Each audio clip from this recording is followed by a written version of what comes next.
Ce que vous allez entendre n'a rien d'inventé. Ce n'est ni un film, ni une série. C'est une enquête judiciaire bien réelle révélée par Libération. Au cœur de l'affaire, des notables français proches des personnalités publiques. Des voyages organisés entre la France, le Sénégal et le Maroc. Adrien Bastard, 44 ans, originaire de Beauvais, ancien Mister France Picardie, proche des personnalités comme Cyril Hanouna et du milieu forain, accusé d'être impliqué dans un réseau international de pédocriminalité et traite d'êtres humains ayant abusé des dizaines d'enfants, notamment au Sénégal et au Maroc.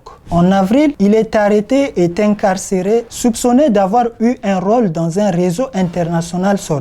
Au centre de l'affaire, Pierre Robert, un septuagénaire richissime de l'Oise. Selon l'enquête, il aurait commandité et organisé des viols d'adolescents défavorisés en Afrique, notamment au Sénégal et au Maroc, avec pour but de produire des vidéos pédopornographiques. Plus choquant encore, il est accusé d'avoir voulu que ses victimes soient contaminées volontairement par le VIH. Ce n'est pas tout. 3 autres personnes ont été interpellées et entendues dans le cadre de cette affaire. Mais le 12 août dernier, coup de théâtre. La justice française décide de remettre Adrien Bastard en liberté sous contrôle judiciaire. Motif, casier judiciaire vierge, garantie de représentation. Une décision contraire aux réquisitions du parquet. Son avocat affirme qu'il n'est accusé par personne directement et qu'il paiera le prix de sa proximité avec le principal mis en cause. Pourtant, selon le courrier Picard, près de 150 mineurs âgés de 5 à 17 ans pourraient être concernés par ce réseau criminel. Sur le terrain, l'indignation grandit. Comment expliquer qu'un suspect lié à une affaire d'une telle gravité puisse retrouver la liberté? Des associations de protection de l'enfance parlent d'un cauchemar judiciaire et réclament que toute la lumière soit faite. Dans cette affaire, les enquêteurs de l'OCRTEH et de l'Office des mineurs continuent leur investigation, mais les victimes, elles, attendent toujours justice. Cette affaire révèle l'existence d'un réseau tentaculaire où argent, influence et silence se croisent au détriment des plus vulnérables,